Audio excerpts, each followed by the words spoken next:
우리가 함께 볼 하나님의 말씀 고린도후서 10장 3절부터 6절까지의 말씀입니다. 고린도후서 10장 3절부터 6절까지입니다.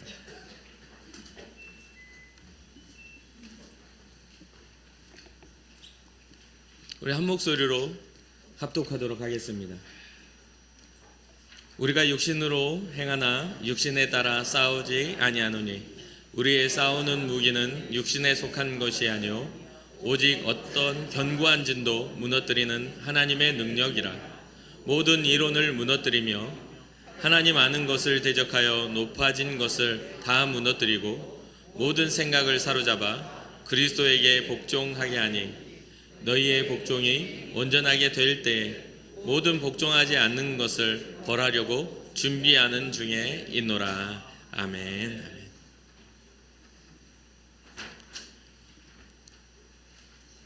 우리는 2024년 첫 번째 주를 맞이해서 신년 감사 예배로 드리고 있습니다.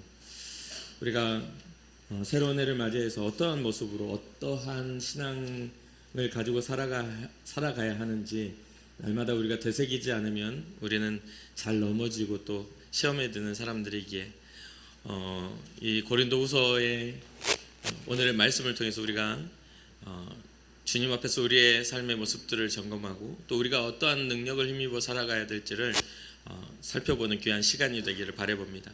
먼저 이제 고린도후서의 배경을 간단하게 살펴보면 고린도 교회는 바울의 2차 선교 여행 동안에 세워진 교회입니다. 바울 사도는 그곳에서 적어도 18개월 정도를 이렇게 유하면서 일하면서 그곳에 활동을 하고 또 복음을 전했습니다. 그 세월은 굉장히 어려웠습니다. 그러나 성공적으로 교회가 세워지고 건강하게 하나의 힘 있는 교회로 이 고린도 교회가 세워졌습니다. 그러나 3차 여행을 하고 있는 중에 바울은 고린도 교회의 소식을 듣게 됩니다. 그런데 그 소식들이 정말 좋지 않은 여러 가지의 문제점들과 고린도 교회 안에 자리 잡은 악한 자들의 악행에 대한 소식을 듣게 됩니다. 또 그 안에 분쟁의 소식도 듣게 되고요. 이 바울은 이 소식을 듣고 이를 바로잡기 위해서 에베소 사역 중에 고린도전서를 쓰게 됩니다. 그리고 고린도 교인들의 악행을 아주 심히 책망하게 되죠. 그 전반의 내용을 보면 고린도전서의 주요 내용은 두 가지로 구분이 됩니다. 첫 번째는 복음의 가르침을 부패시킨 행습을 교회 내에 도입하게 된 타락한 교인들을 꾸짖는 것이 첫 번째입니다. 두 번째는 신자들이 명백히 알기를 원하는 몇 가지 신앙의 실천의 원리들을 신앙과 실제 문제들을 이렇게 관하에 가르치고 그것에 대해서 설명하는 그런 내용입니다. 그런데 이렇게 전서의 서신을 통해서 고린도 교인들에게 보냈음에도 불구하고 참 가슴 아프게도 교인들이 회개하지 않습니다. 그래서 서둘러 이 고린도 교회를 방문하여 책망하였지만 아무런 성과 없이 근심 중에 헤어져야만 했던 상황들이 첫 번째 그러한 상황입니다. 그 후에 바울은 그의 신실한 동역자 디도를 보내며 고린도 교회 약습을 시정하게 하고 또한 신자들을 격려하며 예루살렘의 교회의 가난한 성도들 위해서 연보하라라고 하면서 연보를 모으게 됩니다. 헌금을 모으게 돼요. 가난한 자들을 위한 헌금을 모으게 됩니다. 그리고 또한 3년간 머물렀던 에베소를 떠나서 마케도니아로 가고 그곳에서 바울은 다시 디도를 만났습니다. 그런데 거기에서 만난 디도는 고린도 교회에서 가져온 소식이 굉장히 긍정적이고 좋은 소식을 가져왔죠. 교인들이 자신들의 악행을 회개하고 또 교회를 바로 세우기 위한 노력을 하고 있다라고 이야기합니다.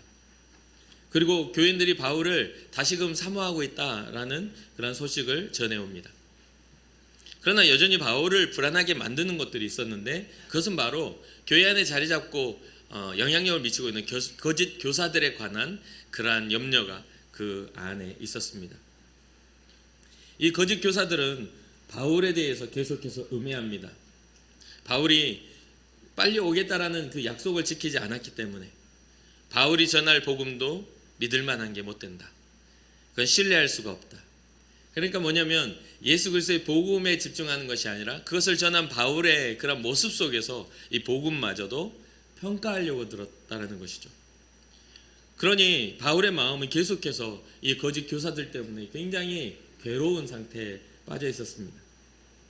그래서 바울은 즉시 고린도 교인들의 오해를 풀고 그릇된 진리로 교인들을 유혹하던 거짓 교사들에 대해서 단호하게 행동해야 할 필요를 느끼게 되었습니다. 그래서 바울은 고린도 후서를 써서 자신이 곧 고린도 교회를 방문할 것과 또 방문해서 거짓 교사들과 회개치 않는 범죄자들을 엄히 징계할 것을 엄히 경고합니다. 그리고 그러한 과정 속에서 계속해서 고린도 교회의 틈을 타고 자리 잡은 자들이 문제시 삼았던 바울 사도의 사도권 문제에 대해 이야기를 하는 부분이죠. 그런데 이 바울은 자기의 사도권에 대한 그러한 변호뿐만 아니라 그 신앙자가 바라봐야 할 기본적인 것들을 이야기해 주는 것을 보게 됩니다. 그 기본적으로 바울이 대상으로 삼아야 되고 신앙자가 대상으로 삼아야 되는 그 싸움의 대상이 누구인지에 대해서, 그 싸움을 어떻게 해야 하는지에 대해서 이야기해 주고 싶었던 것이죠. 왜 그렇습니까? 고린도 교회의 모든 분쟁은 사람과 사람 사이에서 일어나고 있었기 때문입니다. 여러 가지 문제들이 서로에 얽혀 있는 것이죠. 그래서 바울은 오늘 본문을 통해서 이렇게 말하죠. 우리 기독교인의 우리의 싸움은 육신에 속한 것이 아니다. 육신을 따라 싸우지 않는다라는 겁니다. 3절이죠. 우리가 육신으로 행하나 육신에 따라 싸우지 아니하노니. 우리가 먼저 신앙에 대해서 한 가지 잘 규명해야 하는 그것이 있습니다. 여러분들과 제가 꼭 이것은 잘 규명하고 넘어가야 돼요. 오늘날 많은 사람들이 이것에 대해 되게 헷갈려 하거든요. 뭐냐면 첫 번째, 우리가 생각하는 신앙이라는 것은 정서적인 안정감이나 우리의 삶의 균형을 맞추기 위한 필요도구가 아닙니다. 우리는 신앙생활을 할 때, 제가 목회자로 살면서 많은 곳에서 사역을 하는데 자꾸만 이 신앙생활을 나의 마음의 안정이나 내 삶의 무너진 부분들을 회복하는 도구로 신앙을 생각하는 사람들이 굉장히 많은 것을 보게 되었습니다. 우리가 신앙을, 예수 그리스도를 믿음으로 우리의 어떠한 부분들을 만족시켜 주기 위해서 하나님이 우리에게 그 아들을 보내신 게 아니라는 사실입니다. 여러분 꼭 이해하셔야 돼요. 우리의 필요를 채우기 위해서 하나님이 우리에게 그 아들을 보내셔서 희생하신 게 아닙니다. 그런데 우리는 예수 그리스도의 이름으로 무엇을 구하냐면 우리의 부족한 부분들을 구하죠. 나의 마음의 우울함을 치유하시는 주님, 나의 삶에 물질이 없는 물질을 채우시는 주님, 내 병든 몸을 치유하시는 주님, 나의 무너진 관계를 회복하시는 주님, 다 그 어떤 예수님의 이름을 가지고 나의 삶의 필요를 채우시는 주님의 이름을 부릅니다. 그런데 이 목사로 살면서 다양한 사람들을 만나보면 이러한 생각을 갖는 사람이 생각보다 많습니다. 그리고 그게 당연한 것처럼 생각을 해요. 그러나 예수 그리스도가 이 땅에 오셔서 십자가를 지시고 희생하신 그 이유는 우리의 필요를 채우시기 전에 우리가 잃어버린 하나님의 자녀된 권세를 회복하시기 위해 이 땅에 오셨다는 것을 잊지 말아야 됩니다. 하나님의 뜻을 이루시기 위해, 죄로 인하여 죽을 수밖에 없는 우리를 살리시기 위해 주님이 이 땅에 오셨다는 거예요. 물론 오해하지 마세요. 주님의 이름에는 병이 떠나가고 주님의 이름에는 기적이 일어납니다. 주님의 이름에는 능치 못할 일이 없는 건 사실입니다. 그러나 그 이름을 가지고 우리로 하여금 하나님의 자녀됨을 회복하기 전에 우리의 소원을 이루라고 말씀하시지 않습니다. 그것을 꼭 잊지 말아야 돼요. 여러분들은 어쩜 이 말씀을 들을 때 좀 불편해 하실 수도 있습니다. 여러분들 생각에는 뭐 종교생활을 하고 교회 다니는 거야, 마음 좀 편해지려고 다니는 거지, 우울한 감정을 좀 이렇게 소망을 얻으려고 다니는 거지, 이렇게 1차원적이고 때로는 평면적 2차원적인 생각을 하시는 분들도 있을 겁니다. 물론 그게 있어요. 여러분 마음을 불편하게 만드는 것들에 대해서 죄송하게 생각합니다. 그러나 그것은 본질이 아니라는 거예요. 여러분들의 마음에 불편해도 어쩔 수가 없어요. 이거는 제 말이 아닙니다. 그러니까 불편한 감정이 혹시 생겨서 목사님 오늘 왜 이렇게 나를 불편하게 하지? 그래가지고 저하고 싸우려고 들지 마세요. 저는 100% 져요. 여러분들이 와가지고 저한테 뭐라고 하면 저는 100% 여러분들한테 집니다. 저 싸움에 능한 사람이 못 돼요. 그래도 목사인데 싸움에 능하면 되겠어요? 무조건 여러분 와서 목사님은 네. 또 제가 설교 중에 무슨 잘못했나요? 이렇게 해야 돼요. 목사님은 왜요? 이렇게 말을 안 해요. 저는 목소리 작아가지고 부드러워진 게 아니라 제 목사의 직분이 그렇습니다. 목사는 교회의 아픔을 짊어져야 할 사람이고, 목사는 십자가를 짊어져야 할 사람이기 때문에 여러분들이 와가지고 도끼 눈을 뜨면 저는 나무가 될 수밖에 없어요. 도끼로 찍는 그 나무 있잖아요. 그러니까 100% 집니다. 저는. 근데 제가 100% 이기는 대상이 있어요. 저는 마귀한테는 안 집니다.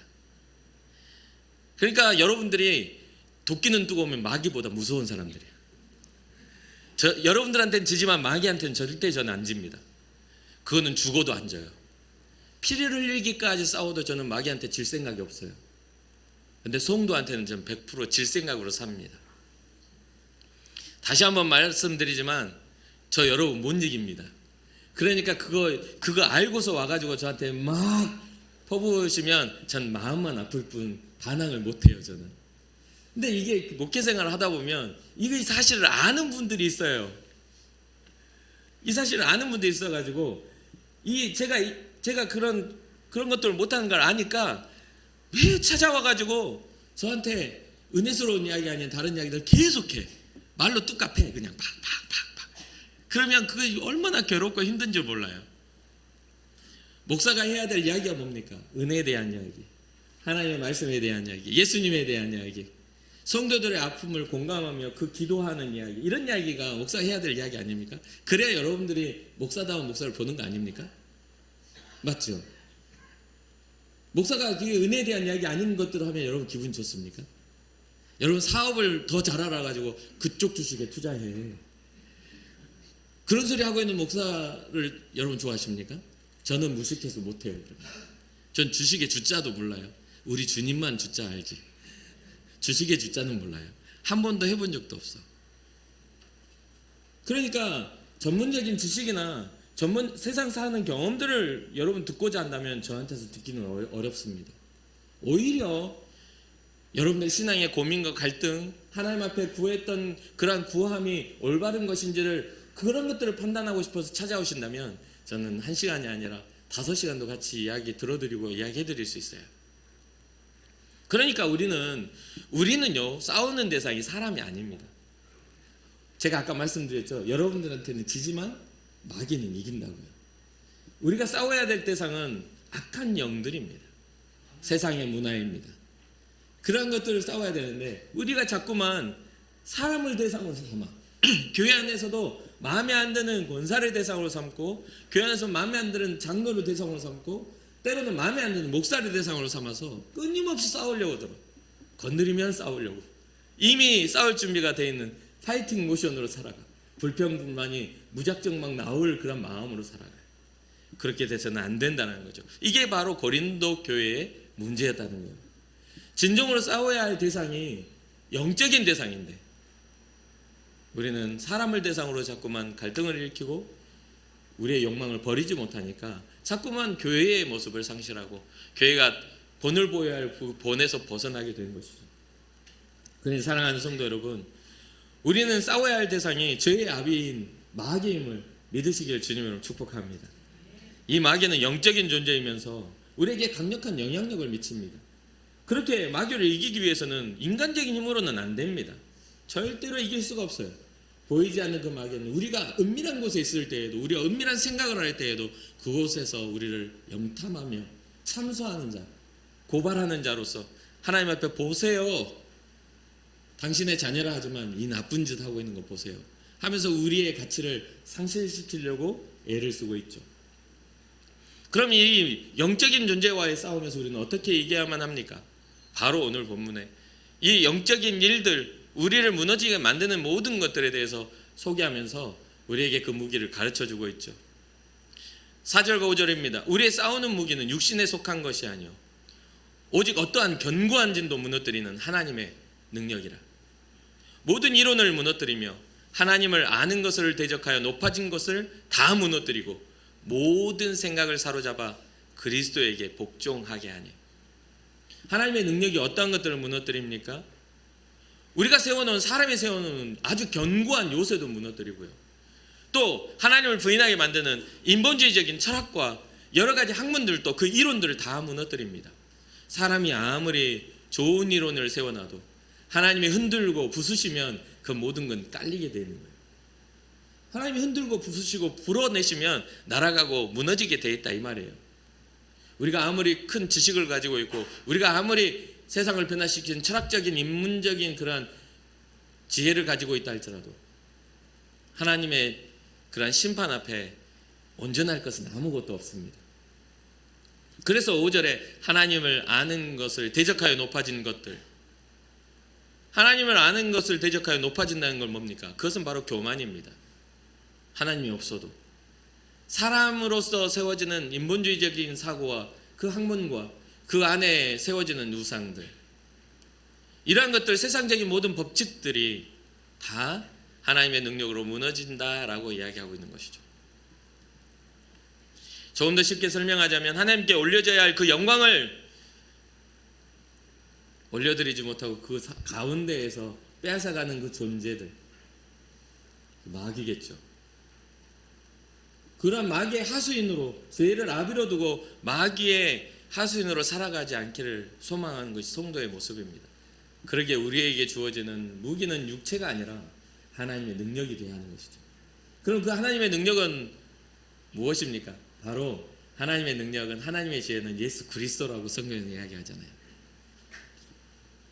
세상의 법칙으로는 할 수 없지만 하나님의 그 사랑으로는 가능한, 모든 율법과 선지자의 그런 예언했던 모든 것들이 예수 그리스도의 이름으로 완성되어진 하나님의 사랑의 증거인 그것이 바로 하나님의 능력, 바로 예수 그리스도입니다. 여기서 보면, 말씀으로만 보면 뭔가 대단해 보이는 것을 이기는 것 같죠. 근데 사실 고린도 교회에 시험을 받은 것을 가까이서 이렇게 고린도 전서를 읽으면서 보면요, 별거 아닌 걸로 다 변질되고 무너졌습니다. 성적인 충동이나 서로 간에 용서하지 못하는 그러한 것들이나 율법주의적인 사고나 여러 가지 잘못된 문화와 우상들이 들어와서 그 자리를 잡고 있는 모든 그런 잘못된 가르침을 갖는 거짓 교사들을 통해서 혼란에 빠진 사람들, 굉장히 거창하지 않고 작은 것에 우리는 무너지죠. 사람의 말 한마디로도 사람의 감정과 신앙과 그 사람의 방향성도 무너지게 되어 있습니다. 그러니 고린도전서에서 그 해답으로, 그것을 해결할 수 있는 해답으로 고린도전서 13장에 기록되죠. 너희가 이것이 없기에 그런 거야. 너희가 아무리 많은 걸 천사의 말을 해도 무엇이 없으면? 사랑이 없으면. 소리 나는 구게 그냥 시끄러운 소리가 나는 구리와 울리는 꽹과리처럼 시끄러운 소리에 불과해. 너희가 산을 옮길 만한 믿음이 있을지라도 뭐가 없으면, 사랑이 없으면 아무것도 아니요. 또 너의 몸을 불사르게 내어줄지라도 사랑이 없으면 아무 유익이 없느니라.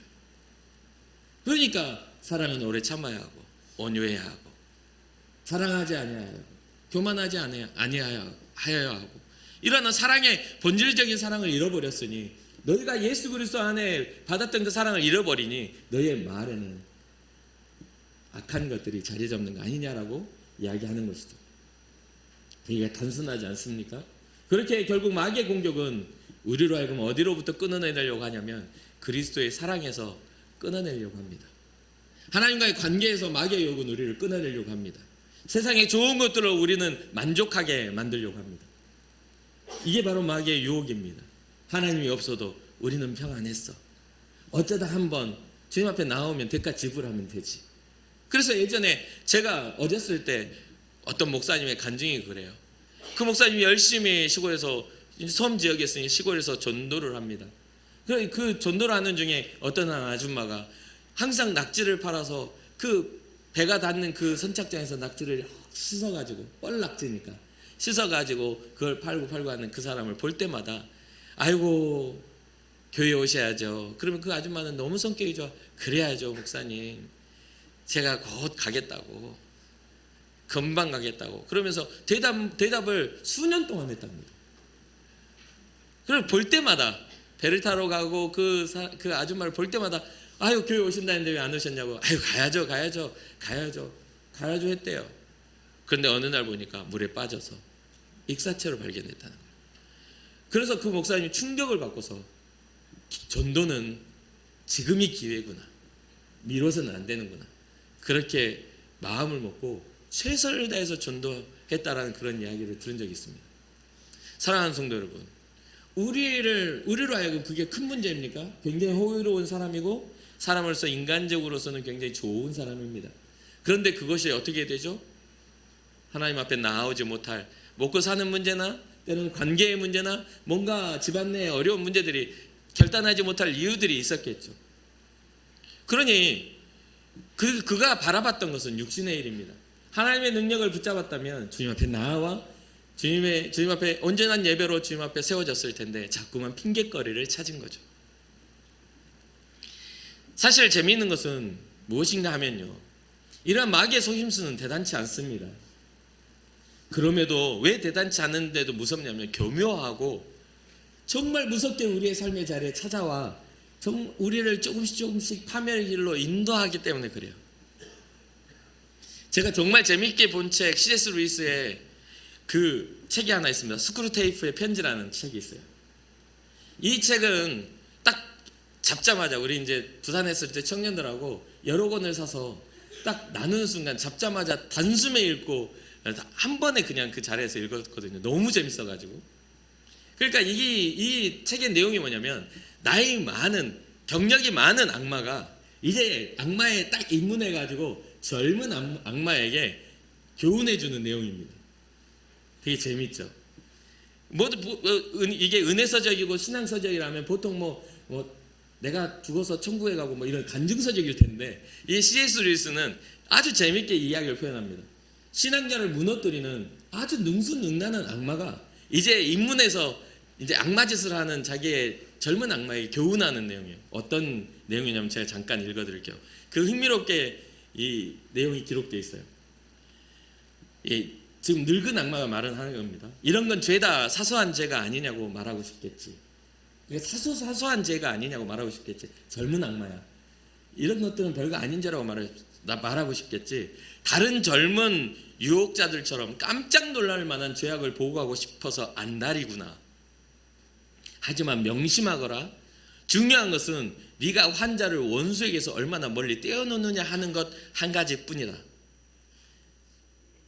이번에 일주일 동안에 그 새벽기도 하실 때 누구에게 의원이 필요하다고 했죠? 병든 자에게라야 의원이 필요하다고 했죠.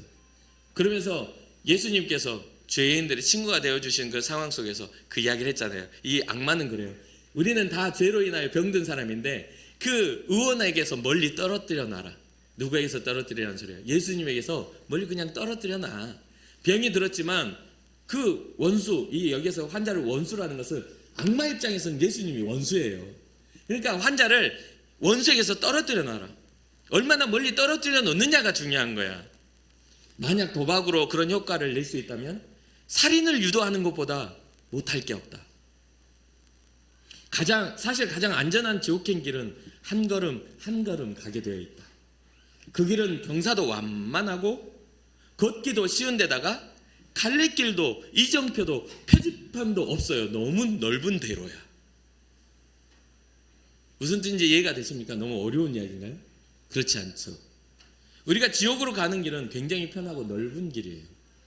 그래서 성경이 이야기하죠. 예수님의 천국으로 들어가는 그 문은 넓어요, 좁아요? 좁다. 불편해. 자꾸만 뭔가 하려면 갈래길이 생겨. 선택하라고 해. 이 길은 죄악의 길이니 주의 길을 선택하라고. 근데 죄악의 길은 엄청 편해. 가만히 있어도 그냥 갈 수 있어. 누군가를 미워하는 것도요, 가만 내버려두면 미움은 점점 잘 커지죠. 용서하는 것보다 훨씬 미워하는 게 쉬워요. 한번 생각해 보세요. 용서보다 미움이 훨씬 쉬워요. 미움은 노력하지 않아도 할 수 있는데요, 용서는 몸부림쳐야 해. 사랑은 다른 사람을 사랑하지 않는 것은 노력하지 않아도 우리는 괜찮아요. 근데 사랑은 노력해야 할 수 있어. 사랑하려고 맘먹으니까 왜 저렇게 꼴 보기 싫은 것들이 많아. 밥 먹을 때 왜 저렇게 흘리고 있어. 영감이 늙어가나 봐. 이렇게 생각할 수밖에 없어. 이게 너무 쉬워져. 그러니까 뭐냐면 되게 불편해지는 거죠. 그러니까 마귀가 보니까 야 너무 노력하지 마라. 살인하는 것보다 진짜 그 환자로 사는 거, 그 원수, 그 고쳐주는 그 원수한테 멀어지게만 하면 돼. 한 걸음 한 걸음씩 편안하게 만들어줘. 주님 그 예수님이 없어도 잘 살고 있다라는 것을 그냥 인지하게 만들면 돼. 그렇게 가다 보면 경사도 완만하고 걷기도 쉬우니 갈래길도 없고 이정표도 없고 표지판도 없어. 그냥 쭉 가다 보면 그는 멸망하게 되어 있어 라고 이야기하는 거죠. 정말 잘 묘사해 놓았죠. 이러한 교묘한 마귀를 대적할 방법이 무엇입니까? 우리는 우리의 삶에 만족하기가 굉장히 쉽습니다. 하나님 앞에 나와 기도하는 것보다 집에서 편안히 앉아있는 게 쉬워요. 하나님의 말씀을 묵상하기보다 TV를 켜고 때로는 유튜브를 켜고 또 컴퓨터를 켜서 편안하게 그냥 내가 나를 자극하는 일을 하기가 더 쉽습니다. 그러니까 너무 쉬운 길을 가다 보니 결국 우리는 주님과 멀어질 수밖에 없는 것이죠. 이럴 때 어떻게 우리는 싸워야 합니까? 바로 하나님의 능력을 힘입어야 하는 것이죠. 우리의 힘으로는 할 수 없으니 주님이 나와 함께 하셔서 이길 수 있는 힘을 주실 때야말로 우리는 진정으로 사랑할 수 있고, 우리는 진정으로 용서할 수 있고, 우리는 진정으로 하나님의 은혜를 감사할 수 있는 것입니다.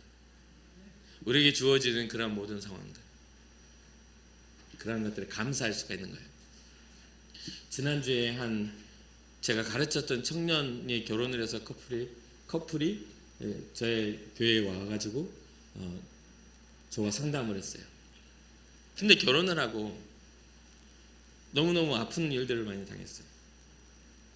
임신을 했는데 2번 다 자연적으로 유산하고, 그런 부분들이 충격적으로 계속 다가온 거예요.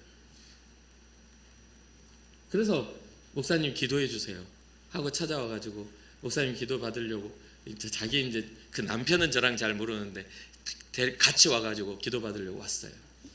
정말 삶을 나누고 은혜를 나누고 그러면서 그 청년이 그 성도가 그런 이야기를 해요. 그 2번의 실패 속에서도 하나님이 내게 보내주신 그 은혜, 내 몸에 잠시 잠깐이라도 머물고 간 생명의 은혜, 그것을 감사하기로 했어요. 너무 힘들어서 우울감에 막 빠져들고 있을 때 그것을 깊이 감사하기로 했어요, 목사님이라고 이야기하더라고요. 그러면서 무슨 말을 하냐면, 내게 허락하실 그 생명을 내가 기다립니다. 나에게 허락하실 그 생명을 기다립니다. 더 가치 있게, 더 하나님이 기뻐하시게, 이런 이야기를 했습니다. 진심으로 그 머리에 손을 얹고 축복하고 기도했어요. 신앙이란 그런 겁니다. 자연스럽게 내버려 두면 아무것도 이루어지지 않아요. 제가 전에 한번 말씀드린 적이 있어요. 신앙은요, 몸부림치는 거예요. 주님을 경외하기를 작정하며 삶의 현장 속에서 몸부림치며 주님을 바라보는 겁니다. 주님은 자기를 찾는 자들에게 복 주시는 이심을 끝까지 믿고 걸어가는 거예요. 그러니 6절 마지막에 너희의 복종이 온전하게 될 때에 모든 복종하지 않는 것을 벌하려고 준비하는 중에 있노라. 여기서 말하는 복종은 완성을 의미합니다. 온전하게 될 때를 의미하는 것이죠. 존 메가도 목사님이 국계서라는 책에서 이런 이야기를 합니다. 영적 전쟁에 대한 정의를 아주 이해가 쉽게 해놓았어요. 영적 전쟁이란 하나님과 그분의 진리가 사탄과 그의 거짓말들과 겨루는 우주적인 규모의 전쟁을 말한다. 우리는 영적 전쟁을 치르면요, 우리 스스로에 오고 있는 이 유혹에 대해서 우리가 이겨내는 것을 영적 전쟁이라고 생각하지만, 영적 전쟁이란 하나님과 사탄과의 우주적 전쟁이에요. 우리의 생각보다 훨씬 더 거대하고 우리의 생각보다 훨씬 더 치열합니다. 그것은 하나님의 뜻과 사탄의 뜻이 맞선 전투이고, 하나님과 그분이 예전에 만드셨던 가장 높은 피조물이 연루된 싸움이다. 하나님이 만드신 가장 높은 피조물은 무엇인가요? 하나님의 세상이 바로 여러분과 저 사람입니다. 하나님 모든 세상을 만드시고 그 사람에게 그 아름다움을 자랑하셨던 것을 기억하십시오. 그러니까 그 사람을 놓고 하나님과 사탄이 끊임없는 전투를 치르고 있어요. 이게 바로 영적 전쟁입니다. 그 중심에, 하나님의 전쟁에 우리가 그 사이에 끼어 있는 거예요. 우리는 굉장히 하나님의 가치에 소중한 존재들이라는 것이죠. 그러면서 이제 하늘의 싸움이 땅으로 내려와서 인간을 두고 펼쳐진다. 사탄의 표적은 그리스도, 거룩한 천사들, 교회, 그리고 신자들이다 라고 표현합니다.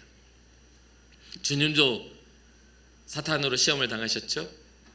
거룩한 천사들도 이 헬레니즘 문화 안에서 천사 숭배 사상이라는 천사의 본연의 모습과 전혀 다른 해석과 함께 그들의 형상의 거룩함이 무너진 적이 있습니다. 그리고 교회도 마찬가지죠. 교회는 끊임없이 사탄의 공격의 대상이고 그 교회를 이루는 성도는 말할 것도 없죠. 지금 영적인 전쟁은 바로 여러분과 저를 사이에 두고 하나님과 죄의 아비인 사탄과의 끊임없는 전쟁을 하고 있습니다. 그런데 우리가 어떻게 소망을 가질 수가 있습니까? 이 소망을 가질 수 있는 이유는요, 예수님의 선언에 있습니다. 내가 세상을 이겨노라. 주님이 사망의 권세를 이기시고 생명의 부활로 우리를 위해 부활하실 때 이미 사탄의 모든 일은 끊어진 줄 믿습니다. 그러니까 우리는 결과를 알고 있는 전쟁을 치르는 사람들이에요. 우리의 결과를 이미 알고 있습니다. 예수님의 이름 앞에 있는 결과를 알아요. 그런데 왜 우리는 그 결과를 알면서도 주님 아닌 다른 곳으로 가고 있을까요? 주님의 그 희생과 그 희생의 결과가 우리를 영화롭게 한다는 것을, 하나님의 자녀로서 부르신다는 것을 알면서도 왜 우리는 주님 없는 인생을 꿈꿀까요? 왜 그래야만 하죠? 사랑하는 성도 여러분, 2024년 한 해가 주님을 올곧게 바라볼 수 있는 믿음의 해가 되기를 주님의 이름으로 축복합니다. 우리를 위하여 행하신 그 일들을 바라보고 주님이 내게 어떠한 일을 행하셨는지, 주님이 우리에게 행하신 일이 무엇인지를, 또 행하실 일이 무엇인지, 주님이 나와 동행하시면 나의 삶은 어떠한 변화가 일어날 수 있는지를 살펴보는 그러한 영적 믿음의 승리가 일어나는, 하나님의 능력을 붙잡고 나아가는 그러한 귀한 한 해가 되시기를 주님의 이름으로 축복합니다. 우리 주님은 우리를 위하여 승리하셨습니다. 믿으십니까? 여러분과 저를 위하여 우리 주님이 승리하셨습니다. 얼마나 감격스러워요. 그러니 꼭 끝까지 인내하며 주님을 바라보며 나아가는 이 해가 되기를 주님의 이름으로 축복합니다. 기도하겠습니다.